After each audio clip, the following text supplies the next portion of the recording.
본 방송에서 제공하는 투자 정보는 투자 판단에 대한 조언입니다. 방송에서 제공하는 주식의 가치, 가격 상승 및 가격 하락에 대해서는 방송사에서 보장하지 않습니다.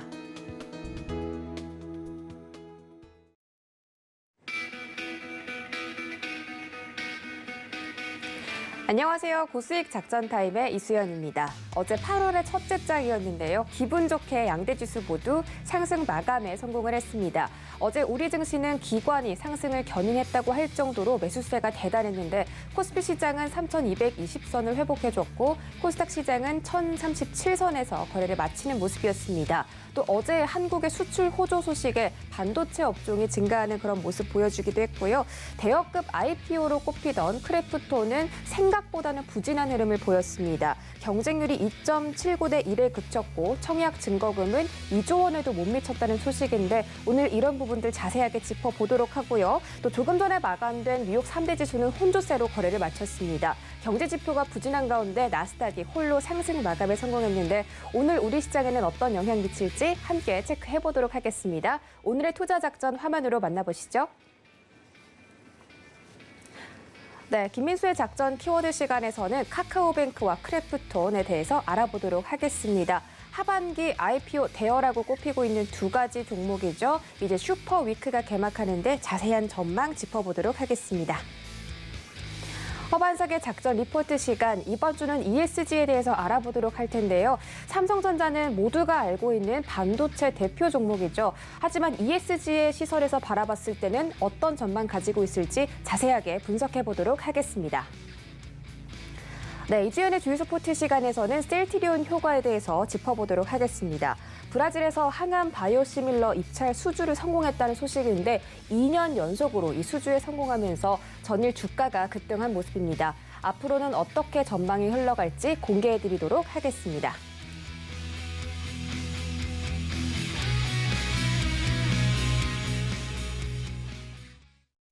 네, 고수익 작전 타임 본격적으로 출발해 보도록 하겠습니다. 김민수의 작전 키워드 시간에서는 레몬 리서치 김민수 대표와 함께합니다. 안녕하세요. 네, 안녕하십니까. 네, 반갑습니다. 첫 번째 키워드 바로 만나볼게요. 네, 오늘의 첫 번째 키워드는 카카오뱅크 상장, 잭팟 터질까라는 주제입니다. 하반기 IPO 대여 첫 번째 주자죠. 카카오뱅크가 공모청약의 대흥행에 성공을 하면서 지금 세간의 집중이 모이고 있는데 시총이 이미 18조 원을 넘어섰다고 하고 상장하자마자 금융주 3위로 단숨에 랭크될 거라는 소식입니다. 기관들도 200조 원 넘게 사들이면서 2,600조 원 넘게 사들이면서 지금 카카오뱅크에 대해서 상상상까지 노리는 그런 목소리가 나오고 있는데 우리 김민수 대표님께서는 어떻게 보십니까? 네, 카카오뱅크는 나와봐야 되겠죠.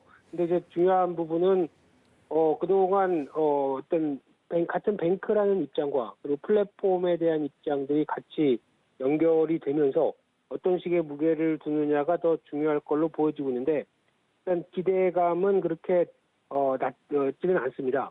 그런 쪽에서 아무래도 지금 이번 주 금요일이죠. 그와 관련된 부분들 한번 확인을 해봐야 될 것 같고요.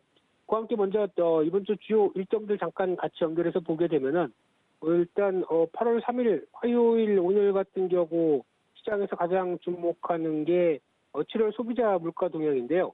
이 부분도 지난달까지 특히 한 5월달, 6월달까지 강하게 이어졌던 소비자 물가 상승세가 이번 7월도 같이 연결이 되느냐 여부인데 아마 또 8월 달부터 라면값이 인상되고 하는 분위기와 함께 음식료 쪽에서의 가격 인상들도 계속 현실화되는 만큼 그에 따라서 대표적으로 또 유가가 상승하다 보니까 휘발유 가격의 상승세 이런 것도 다 영향을 끼쳤으리라고 보여지고 있는데 하지만 어떤 그 상승 탄력이 그러니까 즉 YOY로에서 나오는 상승 탄력이 더 강화되면서 움직이느냐 여부는 아마 제일 중요한 포인트가 아닐까 싶습니다. 그래서 정점을 단기적으로 찍느냐 아니면 계속 확장세로 나가느냐 여부인데 일단은 더 강하게 나오기보다는 약간 좀 흔들리지 않을까라는 쪽에 무게를 두고 있고요.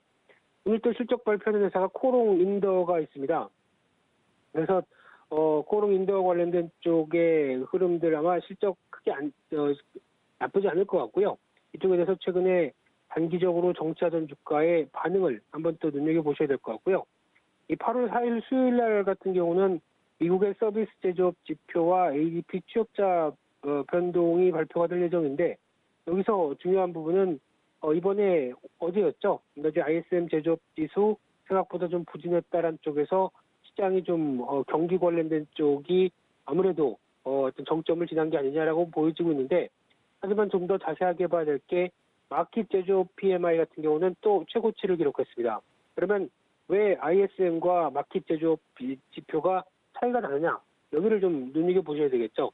근데 ISM 제조업 지수는 일단 커버를 하는 제조업 지표, 제조업의 업황이 생각보다 그렇게 더 많지 않고 또 업력이 상당히 오래됐습니다.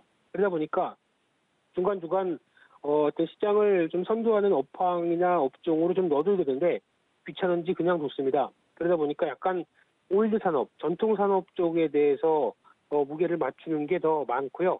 마켓 제조업 지표는 오히려 좀 다양한 제조업 지표가 많은데 이를 반영해서 생각한다라고 하게 되면 제조업 쪽과 관련된 전통 산업 쪽은 약간 좀 주춤하는데 아무래도 영향을 받을 수밖에 없겠죠. 그 코로나 사태에 따른 여러 가지 재유행에 따른 부담감도 있을 텐데 하지만 제조업 마켓 제조업 쪽은 훨씬 더 긍정적이다라고 하게 되면 포인트를 여기 맞춰야 되지 않을까 생각이 들고 있기 때문에 그래도 시장은 보고 싶은 것만 본다 이렇게 봐야 될 것 같고요.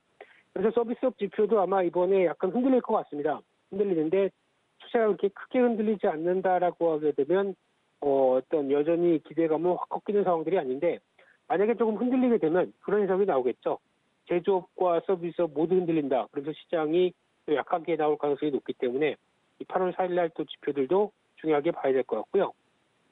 또 ADP 취업자 변동 같은 경우는 미국의 이번에 금요일 날 발표될 고용 지표와 연관해서 봤었을 때 고용 지표의 어떤 선행적인 성격이 높기 때문에 여기서 나오는 신규 취업 관련된 부분들 눈여겨보셔서 대응하실 필요가 있을 것 같고요. 그밖에 실적 발표하는 게 SK 이노베이션, SK IT, SKC, SK 관련된 종목들 많이 대거 실적을 발표할 것 같고요. 그와 함께 카카오게임즈, 한국차이언테크 쪽인데 아무래도 시장에서 관심은 SK IT에 대해서 실적 발표가 계속 눈길이 간다고 봐야 될 것 같고요. 그만큼 SKC도 2차 전지 관련된 모멘텀들이 가장 크게 나오지 않을까라는 쪽에서 바라보고 있는데 이 부분에 대한 해답들 생각해야 될 것 같고 게다가 또 카카오게임즈는 이번에 오딘 실적 관련해서 시장에서 많이 어떤 주목을 할 겁니다. 그렇게 되면은 오딘 실적이 생각보다 좀 지금 당장의 실적 반영은 조금 많이 받지 않았겠죠. 근데 회사 측에서 얘기하는 오딘의 앞으로 중기적인 실적 방향들 좀 더 확인해 보게 되면 그나마 좀 카카오게임즈에 대한 변화를 눈여겨볼 수 있지 않을까 생각되고 있고요. 그밖에 8월 5일 목요일은 미국의 6월 무역 수지 발표인데 별로 그렇게 크게 개선되지 않을 걸로 보여지고 있습니다만 만약에 불편한 성적이 나왔다. 또 중국 대리기에 열리를 가겠죠. 그러다 보니까 무역 수지가 개선의 흐름들이 나오지 않는다고 하게 되면 계속 중국과의 압박은 계속 그 갈등은 계속될 수밖에 없는 상황들이고요. 그밖에 실적 발표는 이날 대부분의 컨텐츠 엔터주들이 많이 발표됩니다. CJ ENM, 스튜디오 드래곤, 하이브 같은 종목들이 나오는데 특히 여기서 CJ ENM은 생각보다 실적 좋게 발표할 것 같고 하이브도 최근에 나오고 있는 BTS 인기를 그대로 반영한다라고 하게 되면 좀 더 기대감이 높은데 하지만 더 중요한 거는 중기적으로 나오고 있는 실적 관련돼서 위버스죠. 이쪽에 나오는 실적 흐름들이 계속 또 어떤 하이브와 관련된 부분들로 이어지는지 이 부분을 체크해야 될 것 같고요. 그밖에 하나에어로스페이스 그리고 사울 반도체 그리고 KTNG 실적 발표가 될 텐데 하나에어로스페이스 같은 경우는 그래도 우주항공 관련된 쪽에서 당장의 실적보다는 기대감이 좀 앞섰다는 평가인데 생각보다 그렇게 실적이 많이 떨어질 것 같지는 않습니다. 그렇기 때문에 실적에 대한 변화로 주가가 이어지는지도 한번 체크해야 될 것 같고요. 그밖에 8월 6일 금요일 날 같은 경우는 드디어 카카오뱅크 상장입니다. 근데 조금 이따가도 크래프톤 얘기할 때 말씀드리겠지만 내가 단기적으로 전략을 짜느냐 장기적으로 보느냐에 따라서 어떤 IPO 종목들의 주가는 대응은 바뀔 수가 있다고 봐야 될 것 같고요. 그래도 단기적으로 나는 뭐 길게 볼 생각 없다 그러면은 카카오뱅크 같은 경우도 일단 상장에서 따상이라는 분위기 즉 강하게 나오는 모습들이 이어지지 않는다고 하게 되면 그리고 또 일단 초반에 장중에 거래가 돼서 어떤 또 강하게 상승 탄력을 보이지 않는다고 하게 되면 파는 게 맞습니다. 그래서 차라리 팔았다가 나중에 한 2, 3개월 뒤에 보게 되면 어느 정도 차익 매물 때문에 주가가 좀 무거워지고 거기서 오히려 성장성을 계속 중기적으로도 보여주겠다라고 하게 되면 그때 진입하는 게 맞겠죠. 그때는 좀 더 지금 해봐야 무슨 한 주 몇 주가 세 주 가지고 이거를 길게 끌어가긴 좀 힘들 것 같고요. 또 하나 잘못하게 되면 지금 이거 세 주밖에 없으니까 97주 채워서 100주 만들자라고 해서 혹시나 매수를 덜컥했다가 고점에 떡 물려버리시게 되면 안 됩니다. 그렇기 때문에 신규 매수는 좀 자제하시고 일단 짧게는 정리에 집중을 하면서 보셨으면 좋겠고요. 그 밖에 이날 또 미국의 7월 고용 동향 보고서 상당히 중요하겠죠. 고용 지표 쪽에서 변화를 가져가는 대표적인 흐름들인데 여기서 아마 당장은 7월이 아니라 8월, 7, 8월 달부터보다도 다음 고용 보고서가 조금 더 어떤 좀 개선된 모습들로 나오지 않을까로 시장은 바라보고 있는데 이건 좀 전이죠. 그러다 보니까 또 이제 생각보다 좋아진다라고 하게 되면 기대보다는 우려가 나올 수가 있겠죠. 지금 연준은 당연히 어떤 테이퍼링과 함께 변화를 가져갈 것이다라는 쪽으로 바라보고 있기 때문에 그에 따른 흐름을 생각하게 되면 그렇게 또 서프라이즈하게 고용 지표 나오는 것도 시장에 그렇게 썩 좋지는 못할 수 있겠다라는 쪽도 생각을 해보시면서 일단 고용 보고서에 대한 반응들 체크해야 될 것 같고요. 그 밖에 이날은 카카오 실적 발표하고 롯데케미칼, CJ 대한통운 실적 발표하는데 가장 중요한 게 카카오 같습니다. 카카오 실적 발표 지금 시장의 눈높이가 많이 올라와 있는 만큼 그 정도에 걸맞는 실적을 보여줄지. 근데 요즘에는 또 기대감이 큰데 실적이 그만큼 못 올라온다. 그러면 또 바로 매물화가 되더라고요. 그렇기 때문에 이런 분들 체크하는 게 중요할 걸로 보여집니다. 네, 이번 주 카카오뱅크와 관련해서 어떤 일정들이 있는지 좀 체크를 해드렸고요. 계속해서 7월의 고용 지표들 집중해보면 좋겠다라는 전략 세워드렸습니다. 두 번째 키워드 바로 확인해 볼게요. 네, 두 번째 작전 키워드는 크래프톤 IPO 투자 전략은 이란 주제입니다. 어제부터 크래프톤에 대한 공모 청약이 시작됐는데 예상과는 달리 삐걱대는 모습이었습니다. 경쟁률은 2.79대 1이었고요. 총 청약 증거금이 현재까지는 1조 8,017억 원을 도달했다고 합니다. 지금 이 크래프톤도 카카오뱅크와 마찬가지로 고평가 논란이 이어지고 있기 때문에 투자자들이 아직까지는 좀 조심스럽다 이런 평가 있습니다. 이 크래프톤에 대한 투자 전략은 어떻게 세워볼까요? 네, 일단 크래프톤 같은 경우 그래도 배틀그라운드로 잘 알려진 회사고 실적만 보게 되면 놀랍습니다. 특히 2018년도 이후부터 연평균 매출이 22% 성장했다라고 하게 되면 죄송합니다. 상당히 어떤 성장이 강한 상황들이고 게임으로 한 1년에 5천억을 번다. 상당히 대단하죠. 근데 지금 만약에 이렇게 상장되기 시작하게 되면은 아무래도 게임주의 1위 흐름들로 나오면서 NC소프트를 제낄 걸로 보여지고 있는데 근데 좀 그럴 수밖에 없는 게 NC소프트나 넷마블 같은 경우는 아직까지 국내용이죠. 근데 배틀그라운드는 미국이나 중국 쪽에서 1위 하고 있고 세계 시장에서 압도적인 모습들이다라고 하게 되면 계속 주목을 할 필요가 있는데 근데 특히 지금 희망 공모가가 49만 8천 원, 그냥 50만 원이라고 봐야 되겠죠.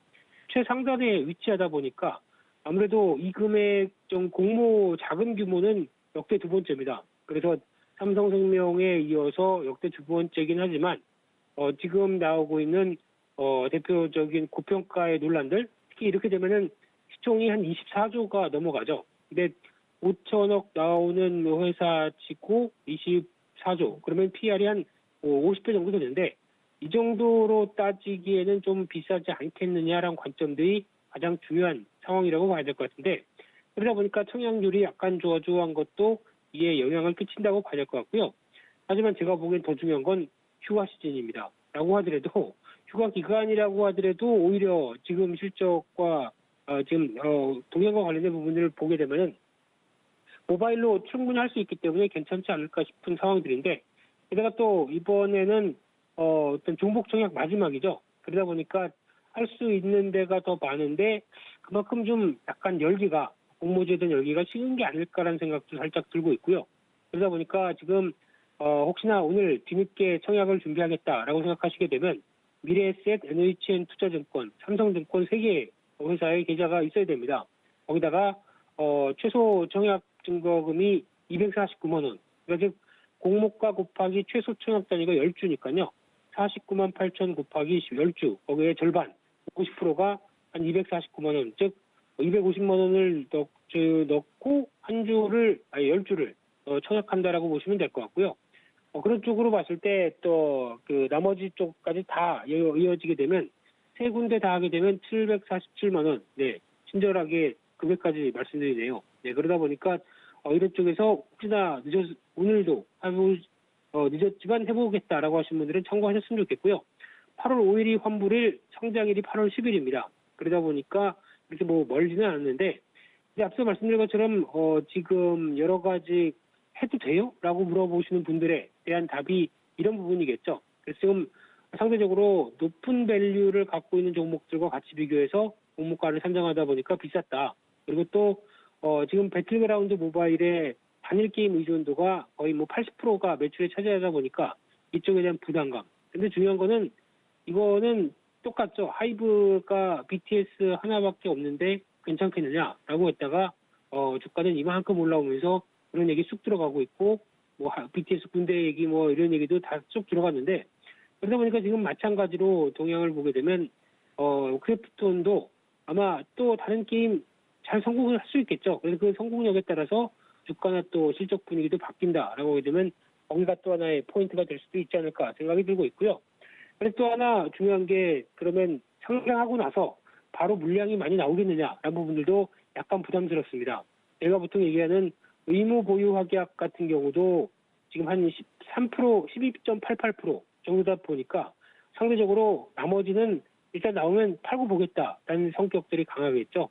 그런 상황에서 또 공모 물량의 한 55%가 외국계 증권사에서 받아갔다는 얘기는 외국계는 의무 보유 확약 관련된 쪽에서 what? 그리고 무시하죠. 그러다 보니까 아마 바로 물량이 쏟아져 나올 수도 있겠다라는 쪽도 생각해 보게 되면 초기에 물량 부담이 좀 있습니다. 그래서 아마 제가 보기에는 이래서 아마 크래프톤이 좀 인기가 좀 떨어지지 않나라는 생각은 들고 있는데 그럼에도 불구하고 지금 흐름은 아마 어떤 생각보다 많이 좀 저조하다라고 이러면 좀 노려볼 수는 있지 않을까 생각도 들고 있고요. 그냥 욕심 안 부리고 나오는데 마이너스로 나오진 않겠죠. 그래도 기대감이 있기 때문에 어느 정도 단기적으로만 빠르게 올라가게 되면 오히려 그 초반이죠. 그때 그냥 바로 정리하고 나오는 전략으로 해도 되지 않을까라는 쪽이고. 근데 제가 보기에는 중기적으로 보게 되면 아마 한번 물량이 쭉 빠져서 몇 개월 뒤에는 한번 관심은 필요할 것 같습니다. 대표적으로 이번에 나오는 배틀그라운드 뉴스테이트 같은 경우도 기대감이 상당히 높고요. 지금 사전 예약자 수가 2,500만 명이다 라고 하게 되면 떨어지지 않는 수치 같고요. 게다가 또 그 칼리스토 프로토콜이라고 하는 칼리스토네요. 네. 차세대 서바이벌 호러 게임이라고 합니다. 네, 이젠 총싸움이 아니고 호러 게임인데요. 그런 쪽에서 변화가 나오게 되면 또 기대를 할 수가 있기 때문에 또 공모 자금을 통해서 앞으로 어떤 그 컨텐츠 쪽으로 집중한다고 그랬죠. 그러니까 배틀그라운드, 웹툰, 뭐 영화, 뭐 이런 드라마 이런 가능성도 있기 때문에 그런 여러 가지 변화들도 중기적으로는 계속 확인할 필요가 있다. 이렇게 말씀드려야 될 것 같습니다. 네, 지금은 고평가 논란이 이어지고 있고 또 초기 물량 부담까지 있지만 이 공모금을 가지고 앞으로 크래프톤이 조금 더 성장할 수 있는 곳에 투자를 한다라고 한다면 조금 더 장기적으로 봐도 될 것 같습니다. 자, 전일 뉴욕 증시 3대 지수는 혼조세로 마감을 했고요. 나스닥이 홀로 상승 마감에 성공했습니다. 투자자들이 집중했던 그 PMI 지수가 예상보다는 좀 부진한 실적 발표가 됐는데 오늘자 우리 시장에 어떤 영향이 있을까요? 네, 오늘장 시장 전반적으로는 어제와 같이 좀 재미없는 시장 같습니다. 네, 그런 쪽으로 봤을 때는 아무래도 지금 동향을 봤을 때 좀 에너지가 좀 집중되지 못하는 국면 쪽으로 해석을 해야 될 것 같고요. 특히 중국 시장 또 개장하고 또 변동성이 계속 나오는 상황이다 보니까 이 부분 체크를 해야 될 것 같고요. 그와 함께 또 어제 보니까 그래도 반도체 바이오주들은 강한 모습들을 보였다라고 하게 되면 시장에서 약간 또 소외됐던 쪽이 재조명을 받는다라는 쪽에서 혹시나 이 부분들은 챙겨보면서 관련된 실적이 나오는 대표적인 종목들은 확인해야 될 것 같고요. 하지만 주초와 관련돼서 주요 지표들 앞서 말씀드린 것처럼 대거 발표가 되다 보니까 이에 따른 해석 때문에 시장이 많이 또 흔들릴 수밖에 없겠죠. 이 부분을 염두를 하면서 차라리 변동성을 이용해서 좀 하락했을 때 선제적으로 접근하자, 이런 전략들은 나쁘지 않은데 특히 실적 되는 종목 쪽으로 가려가시면서 시장 대응하시는 게 좋지 않을까라고 생각되고 있습니다. 네, 중화권 증시 영향 계속 받고 있는 만큼 여러 가지 아시아 증시까지 체크를 해보시기 바라겠습니다. 오늘 분석 고맙습니다. 네, 감사합니다.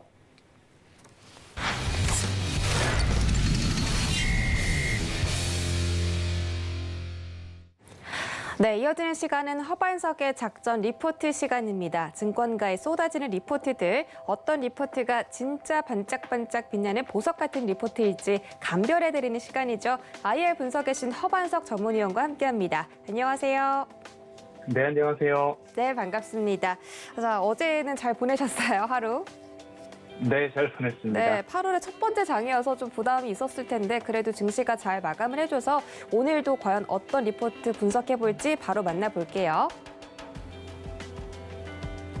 네, 오늘의 종목 리포트는 삼성전자입니다. 삼성전자 지난주에도 리뷰를 해드렸죠. 전기전자 업종으로서 리뷰를 해드렸고 이번에는 ESG로 바라본 삼성전자라는 주제입니다. ESG 경영 정말 필두로 삼성전자를 필두로 많은 기업들이 실천을 하고 있는데 과연 삼성전자가 ESG 측면에서는 어떤 성장성을 갖고 또 어떤 모멘텀을 가졌는지 지금부터 분석 부탁드릴게요. 네. 이번 주는 ESG를 조금 같이 공부해보는 시간으로 좀 잡아보았습니다. 그중에서도 오늘은 반도체 섹터의 대표주자, 국민주라고 살펴보았던 삼성전자를 ESG로 한번 바라보면 어떨까라는 말씀을 좀 드리고 싶습니다. 1월 28일 키움증권 리포트 그리고 4월 12일 유안타증권에서 발간된 리포트를 좀 살펴볼 텐데요. 삼성전자는 반도체 대표 기업입니다. 그런데 앞으로 ESG라는 평가 기준이 기업들마다 속속들이 적용을 해가면서 과연 삼성전자는 ESG로 바라봤을 때 얼마만큼의 평가를 받고 있는가, 그리고 앞으로 받게 될 것인가, 기업으로서는 어떤 준비를 해야 되는가, 이 관점으로 삼성전자 주주분들께서도 조금 스터디를 깊이 있게 해보셔야 앞으로 향후 전망을 예측하는 데 있어서도 도움이 되신다라는 말씀 꼭 드리고 싶습니다. 기후에 관련돼서 이제는 ESG 그리고 반도체도 기후의 영향을 받을 수밖에 없다라는 이야기가 오늘의 핵심 포인트가 될 것 같습니다. ESG가 전기전자의 섹터에 미치는 영향들을 먼저 조금 살펴볼 텐데요. 주요 기업들의 ESG 경영이 본격화되고 있습니다. 생산 부문에 있어서는 에너지 절감, 그리고 스마트 팩토리, 에너지 절감을 하기 위해서 스마트 팩토리, 자동화 공정 등에 조금 더 신경을 쓰고 있고, 그리고 폐기물 감소와 많은 소재와 재료들, 원료들을 재활용할 수 있으면 재활용, 리사이클에 조금 더 신경을 쓰는 모습이고요. 오염물질 감축이나 수자원 관리 등에도 효율적 수자원 관리 등에도 조금 더 신경을 쓰고 있는 모습입니다. 제품 측면에서는 유해 물질을 최소화한 친환경적 요소를 강조하고 있고요. 인공지능 등을 활용해서 물 절약 기능을 탑재한 세탁기나 건조기, 식기세척기 등이 제품 면에서 있어서는 주요 기업들이 효율을 높이는 데 신경을 쓰고 있고 초점을 높이고 있다라고 생각을 해보시면 좋겠습니다. 생산을 할 때에도 물 절약, 그리고 완성된 제품이 소비자들이 활용을 하고 이렇게 소비자들이 사용을 할 때에도 물 절약, 탄소 절감 쪽으로의 특화된 제품들. 요즘 전기접자 제품들을 보면 에너지 효율 1등급, 5등급 나뉘어지는 표시를 보신 적이 있을 거고요. 국내 자동차 제품들도 뒷자리 유리면의 대부분 에너지 효율 등급이 좀 나오고 있는 모습들이 ESG에 대한 평가뿐만 아니라 앞으로는 이러한 것들이 기업에서 생산하고 생산된 제품들을 ESG를 평가할 때 하나하나 조목조목 반영이 될 수도 있다라는 부분 생각해 보시면 좋겠고요. 이제는 사회, S 부분이죠. 협력사회의 상생 프로젝트 확대하고 있고요. 노동과 근무 환경 개선에 기업도 신경을 써야 한다. 필수적인 요소다라고 이해를 해보시면 좋을 것 같습니다.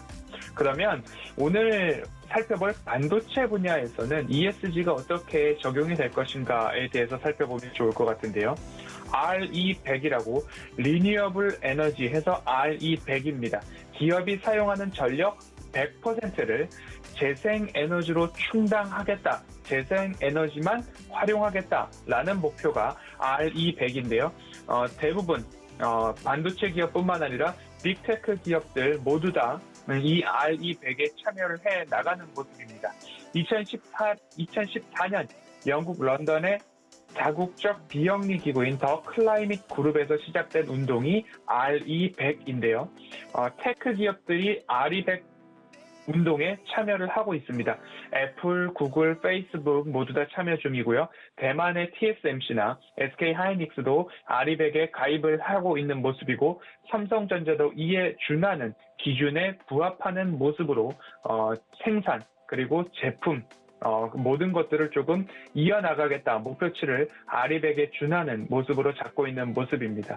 삼성전자는 온실가스 배출 저감, 재생에너지 사용 확대, 그리고 자원 사용의 최소화, 그리고 수자원 관리 등의 노력을 지속하고 있다라는 모습이고요. 미국과 유럽, 중국 내 모든 사업장에서 재생에너지 100% 사용으로 방안을 추진하고 있다. 결국엔 우리도 그런 거 다 알고 있고 우리도 그만한 목표를 세우고 있고 우리도 그 목표치를 시행하기 위해서 노력하고 있다라는 것이 현재 삼성전자의 수준입니다. 올해부터 전 사업장의 ESG 평가 기준을 활용하겠다라는 이야기 나오고 있고요. 삼성전자는 그래도 신규로 짓고 있는 공장들, 신규로 추가하고 있는 라인들에 있어서는 앞으로 친환경적으로 짓겠다, RE100에 충실하겠다라는 부분들을 앞으로 조금 더 조목조목 요목조목 따져보고 얼마만큼 RE100 또는 친환경적인가, 자원 순환적인가 이 부분들을 삼성전자를 보유하고 계시거나 투자하고 계시거나 장기적으로 나는 자녀에게도 삼성전자를 물려주겠다라고 하시는 분들은 삼성전자와 SK하이닉스, 삼성전자와 인텔, 삼성전자와 TSMC 등을 비교해 볼 필요가 있는 가장 중요한 기준 중에 하나가 ESG, 그 중에서도 이 RE100과 관련된 자원과 관련된 부분, 에너지와 관련된 부분 꼭 글로벌 기업들과 비교를 해볼 만한 하나의 척도다라는 부분은 꼭 기억해 보시면 좋을 것 같습니다.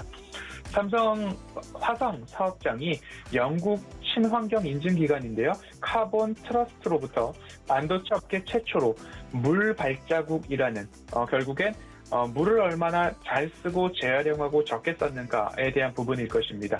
인증을 획득했다라는 이슈도 있고요. SK하이닉스 같은 경우에는 2030년도까지 탄소 순 배출 제로, 수자원 절감 300% 등 그린 2030을 추진 중이고 친환경 사업 투자를 위해서 10억 달러 규모의 그린 본드를 발행하였다라는 이야기까지 최근에 반도체 업종과 ESG를 결합했을 때 나온 평가 항목들이고 추진 중인 사항입니다. 삼성전자 같은 경우에는 ESG 경영 본격화하고 있다라는 이야기 나오고 있는데요.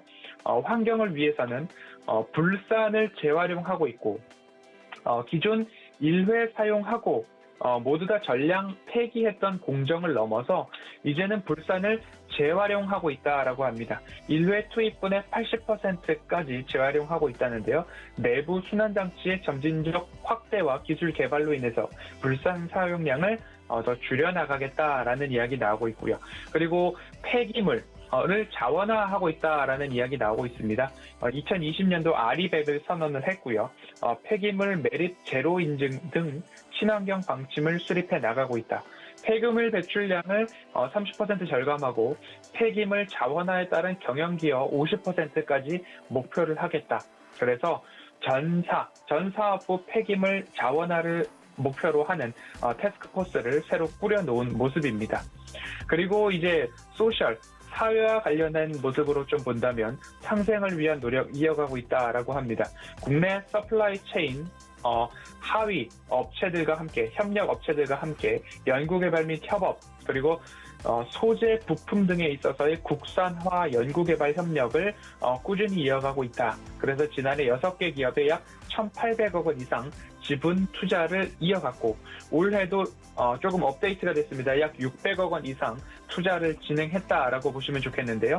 뭐 SFT, KC텍, 에로티 베큐um, 뉴파워 플라즈마, 미코세라믹스, SNS텍, YIK 그리고 DNF까지도 이렇게 삼성전자가 직접 지분을 투자하고 함께 상생하고 그런 모습들이 어떻게 본다면 이 S, 소셜과 관련된 상생을 위한 노력에서는 긍정적인 평가를 받을 수 있는 포인트 중에 하나다라고 보시면 좋겠고요. 한국 기업들 같은 경우는 이 지배구조와 관련해서는 해외에서 바라보았을 때에 투자에 대한 부분들이 조금 더 기회다라고 보는 부분들이 있을 것 같습니다. 현대자동차도 그렇고요. SK텔레콤을 중심으로 한 SK 지배구조 개편도 그렇고요. 삼성전자도 승계와 관련된 경영권과 관련된 부분에 있어서 얼마만큼 투명성이 올라올 수 있을지에 대한 부분들도 국내 기업 중에서는 대표 기업인 삼성전자에도 그만큼의 시선이 많이 쏠려 있는 모습입니다. 가버넌스, 지배구조와 관련해서는 늘상 나오던 이야기죠. 주주이익, 주주권익을 더 높여가겠다. 그리고 투명 경영을 위한 노력을 하겠다. 그리고 배당 늘릴 수 있을 만큼 최대한 늘리겠다. 이런 부분들을 통해서 주주 환원 정책 및 발표 그리고 시행해 나가고 있는 모습입니다. 삼성전자를 말씀드릴 때에 가장 조금 깊게 말씀드려야 될 부분들이 결국엔 탄소 배출에 대한 이야기를 말씀을 안 드릴 수 없을 것 같습니다. 오늘 리포트에 대한 분석의 핵심입니다. 반도체 기업에도 기후변화와 탄소에 대한 이슈가 하나하나 접목되기 시작한다라는 부분 좀 살펴보실 수 있을 텐데요.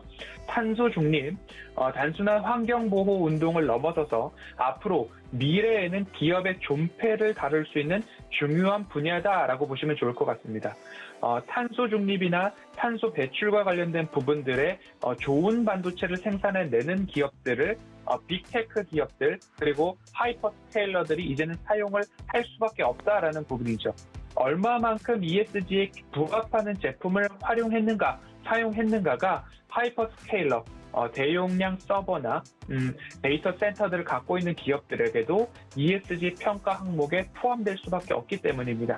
그렇기 때문에 삼성전자도 인텔과 삼성전자도 TSMC와 경쟁을 할 수밖에 없다라는 부분입니다.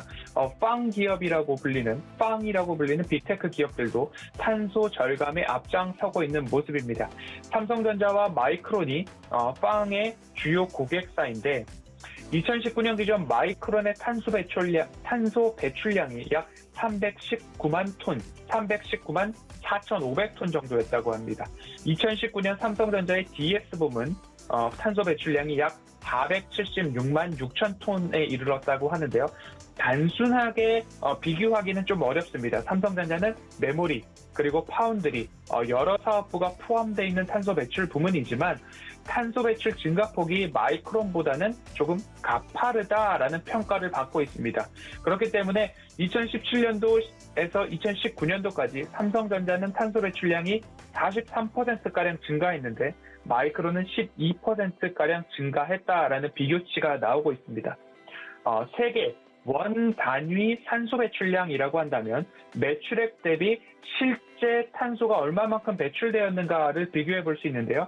삼성전자는 약 12.13톤, 인텔은 3.5톤, TSMC는 20.43톤, SK하이닉스는 22.25톤으로 조금 비교가 되고 있는 부분입니다. 앞서서 말씀드렸듯이 단순 비교하기에는 조금 어폐가 있을 수 있고 수치에 왜곡이 있을 수 있습니다. 삼성전자, 반도체, 가전제품, 모바일 기기, 그리고 메모리, 비메모리 모든 분야를 정량화해서 비교하기는 어렵지만 탄소 배출의 증가폭을 봤을 때에는 삼성전자가 마이크론보다는 가파르다. 그리고 삼성전자가 인텔보다도 가파르다라는 부분들은 모든 데이터들을 기업들도 갖고 있을 것입니다. 하지만 평택의 신규 공장이나 향후 추가 증설된 공장들에 있어서는 삼성전자도 이 RE100이나 탄소 배출에 대한 부분들, 하이퍼스케일러들이나 고객사들로부터 눈치를 보지 않을 수 없는 부분이기 때문에 이 부분에 더욱더 주목할 수밖에 없다라는 부분, 기업 입장에서는, 경영 입장에서는 더욱더 잘 알고 있을 거라는 생각이 듭니다. 앞으로 반도체에 있어서도 이 탄소 배출과 ESG, RE100 이러한 기준들에 대해서는 보유자분들이라면 장기적으로 꼭 관찰해 볼 만한 필요가 있는 부분이기 때문에 ESG 섹터를 다루면서 삼성전자와 반도체를 말씀을 드리지 않을 수 없었습니다. 당장의 ESG 투자와 관련해서 돈이 안 될 수도 있고 오늘 리포트 분석이 당장의 나의 수익과 직결되지 않을 수도 있습니다. 하지만 먼 미래를 준비할 때에 반도체와 탄소라는 이 두 가지 키워드는 보유자분들과 이 반도체 분야에 투자를 하실 시청자분들이라면 꼭 머릿속에 개념을 갖고 가셔야 된다라는 부분 강조, 또 강조해도 부족하지 않을 것 같습니다. 반도체도 탄소 절감과 연관이 굉장히 깊다라는 말씀 드리면서 오늘은 ESG와 삼성전자 이야기 여기까지 좀 살펴보도록 하겠습니다. 네, 삼성전자 하면 그냥 단순히 반도체 기업이라고만 생각을 했는데 이 ESG 경영에 대해서 정말 잘 알고 있고 또 활용을 하면서 앞으로 이 환경 산업이나 환경 사업에도 좀 성장성이 두드러지는 그런 기업으로 성장할 수 있기를 바라보겠습니다. 문자 받는 사람 샵 0082번에 허반석이라고 세 글자 전송해 주시면 이런 이야기들을 방송 외에도 가져가 보실 수가 있으니까요. 많은 참여 부탁드리겠습니다. 네, 위원님 오늘 분석도 고맙습니다. 감사합니다. 네, 이어지는 시간은 이주현의 주유소 포트로 넘어가 보도록 하겠습니다. 저녁 8시에 방송되는 주유소 시간에서 이주현 위원이 구성하신 포트폴리오 종목들 개장 전에 리뷰해보는 시간이죠. 이주현 전문위원 만나볼게요. 안녕하세요. 네, 안녕하세요. 네, 반갑습니다. 오늘도 힘차게 출발해 보도록 할게요. 주유소 운영 원칙부터 만나보시죠. 이주연의 주유소 포트 운용 원칙입니다. 첫 번째로 바닥난 포트폴리오를 접수한 뒤 기존 종목들을 손절하고 전문가 추천주로 포트를 운용하게 됩니다. 전문가당은 한 종목 추천을 원칙으로 하고 있고요. 최고 수익률 산정 기준은 종가로 하고 있습니다. 자세한 종목들 살펴보시죠. 네, 이주연의 주유소 포트 종목들 첫 번째 장입니다. 모든 종목들이 지금 목표 수익률을 달성을 했어요. 동신건설과 삼익 THK가 수익률 각각 14% 챙겨가면서 동신건설은 5만 원 달성, 삼익 THK는 16,000원을 달성했습니다. 서암기계공업 15% 수익률 챙겨갔고요. CJ ENM과 YJM 게임즈는 정말 단기간에 수익률을 도달했습니다. 네, CJ ENM은 26%, YJM 게임즈는 16% 넘게 수익률 챙겨갔습니다. 다음 장 보시죠. 네, 다음 장에서는 태경 BK가 30%가 넘는 수익률을 달성했습니다. 편입 날짜는 6월 28일이고 횡보를 하다가 주가 급등이 나와서 정말 단숨에 목표가에 도달을 했습니다. 현대코퍼레이션과 광주 신세계가 아직까지는 좀 마이너스권이고요. 알레비 플러스 3%대, 한라홀딩스가 플러스권으로 들어왔습니다. 현재 1.4% 달성 중이네요. 다음 장 보시죠.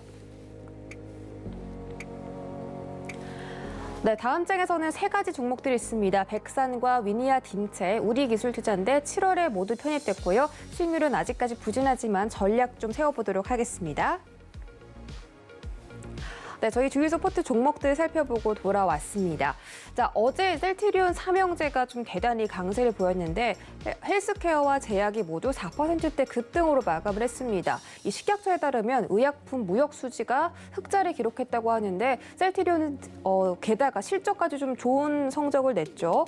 또 어제 좀 뉴스가 있었습니다. 브라질에서 2년 연속으로 항암제 바이오시밀러인 허주마와 트룩시마 입찰 수주에 성공을 했다라는 소식이 전해지면서 셀트리온 주가가 어제 급등했습니다. 이제 셀트리온이 횡보를 끝내고 앞으로는 이 상승 초입인지 상승에 좀 추가적으로 이루어질 수 있을지 궁금하신 분들 많이 계신데 셀트리온 어떻게 대응해 볼까요?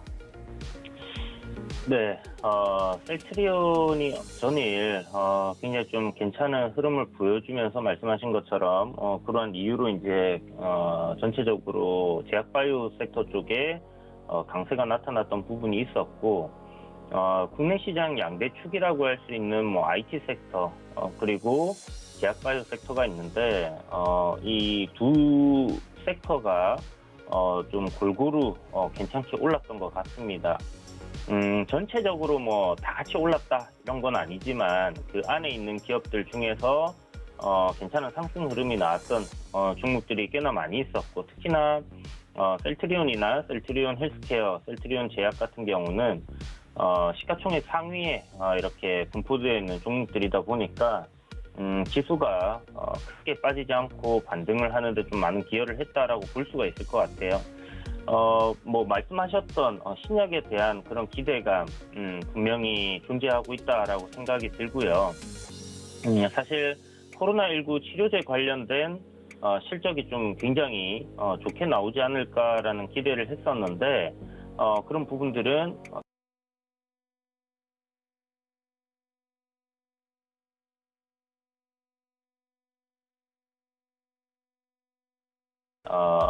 코로나19 치료제인데 일단 뭐 1분기 실적은 딱히 거기서 뭔가 대단한 게 나온 부분이 없다라는 거.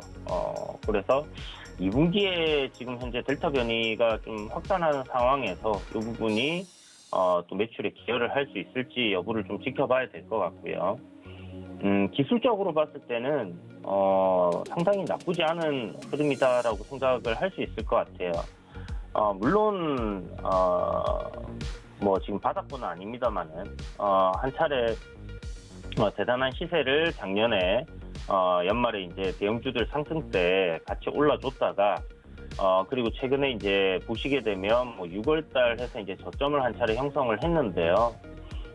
이 구간이 기술적으로 봤을 때 앞에 이제 박스권 자리를 돌파했던 저항 자리를 돌파했던 그런 구간까지 이제 조정이 나온 거기 때문에 이런 밴드대에서의 추세 전환을 이뤄내려고 하는 그런 흐름이 보여지고 있다라고 볼 수 있을 것 같습니다. 이렇게 이제 하락하던 추세를 벗겨내는 흐름으로 이제 이어질 가능성이 높고요. 최근에 이제 조정 나오는 이 저점 구간, 그러니까 최근에 올해 들어서 이제 최저점이 되겠죠. 올해 들어서 최저점이 뭐 셀트리온 헬스케어 같은 경우는 뭐 104,000원 정도가 되는 부분인데 이런 저점 구간을 더 이상 이탈하지 않고 상승 흐름으로 전환을 해준다고 하면 셀트리온 헬스케어는 추세적인 전환이 충분히 가능하다라고 생각이 됩니다. 아마 12만 원대를 돌파해주는 흐름이 나와줘야 될 것 같고요. 셀트리온 제약은 셀트리온 헬스케어보다 조금 더 괜찮은 흐름인데 아무래도 뭐 시가총액 측면에서 조금 더 가벼운 종목이다라고 봐야 되는 부분이기 때문에 그런 관점에서 흐름이 조금 더 뭐 선행된다라고 볼 수 있을 것 같아요. 셀트리온 제약 역시 보시면 하락 추세를 그려내다가 박스권 자리 돌파했던 구간에서 저점을 형성하고요. 그리고 저항을 이미 돌파를 해놓은 그런 상황입니다. 그래서 아까 전에 셀트리온 헬스케어는 12만 원을 돌파해줘야지 저항을 돌파하게 된다라고 말씀을 드렸는데 셀트리온 제약 같은 경우는 이미 이런 저항 자리를 돌파해줬고요. 그리고 저점 역시 뭐 한 차례 올려주게 된다고 하면 확실히 셀트리온 헬스케어보다는 기술적인 부분에서의 좀 더 강세가 나와주는 부분이기 때문에 만약에 이 세 종목 셀트리온 삼형제 중에서 공략을 한다라고 하면 셀트리온 제약이 가장 긍정적으로 좀 주가 탄력이 더 가파르게 움직일 수 있는 종목이지 않겠나라고 생각을 해볼 수 있는 부분이다라고 말씀드려야 될 것 같고요. 뭐 신규 그러니까 신규 공략하시는 분들 빼고 기존에 이제 보유하고 계신 분들께서는 사실 뭐 어떤 종목이든 딱히 상관이 없다라고 생각이 돼요. 뭐 신약에 대한 기대감, 그 다음에 실적 뭐 괜찮게 나왔고, 그리고 뭐 이제 뭐 무역수지 흑자라는 뭐 그런 뭐 좋은 뉴스도 있었는데, 사실 지금 셀트리온 삼형제한테서 가장 기대해 볼 수 있는 부분은 이 3사의 합병 이슈입니다. 그래서 주가를 앞으로 크게 띄울 수 있는 그런 이슈는 결국은 셀트리온 헬스케어, 셀트리온 제약의 합병 이슈다라고 생각을 하고 있고요. 요번에 이제 셀트리온 지주회사인 셀트리온 홀딩스하고 그다음에 셀트리온 헬스케어 홀딩스가 있어요. 그다음에 셀트리온 킹큐어라고 해서 이제 전부 지주회사인데 이 지주회사들끼리 이제 합병을 한다라고 지난달 26일에 이제 공시를 했었거든요. 그래서 지주회사 합병했다라는 부분들이 결국 기존에 이제 이 셀트리온 삼형제에 대한 합병 기대감을 좀 높여주는 그런 부분이기 때문에 만약에 이제 다시 한번 셀트리온 삼형제들의 합병 이슈가 불거진다 그렇게 될 경우에는 현재 기업적인 부분에서는 특별히 문제가 없고 실적적인 부분도 괜찮고 그런 상황에서 강하게 좀 상승을 할 수 있는 그런 모멘텀이 하나가 더 붙여진다라고 보시면 될 것 같습니다. 사실 합병 이슈는 지금 나온 게 아니라 기존에 한번 크게 나왔다가 이후에 딱히 이야기가 안 나오면서 소멸된 이슈다라고 생각을 할 수 있지만 꺼지지 않은 불씨다라고 볼 수 있겠죠.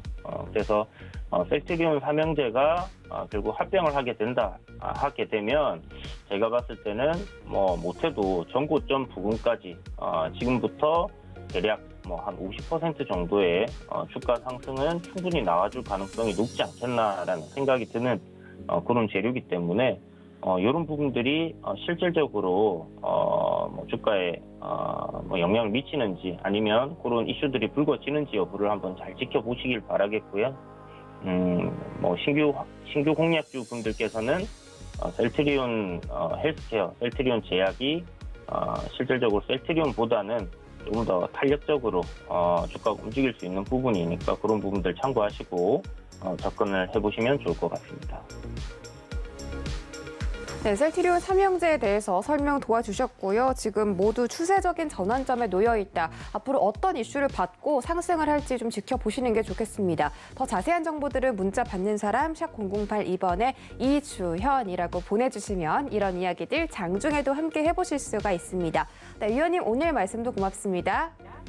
네, 감사합니다. 네, 고수익 작전 타임에서 1시간 동안 알찬 전략들 세워드렸습니다. 저희는 잠시 뒤 순간포착 매매 시그널로 돌아오겠습니다. 고맙습니다.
본 방송에서 제공하는 투자 정보는 투자 판단에 대한 조언입니다.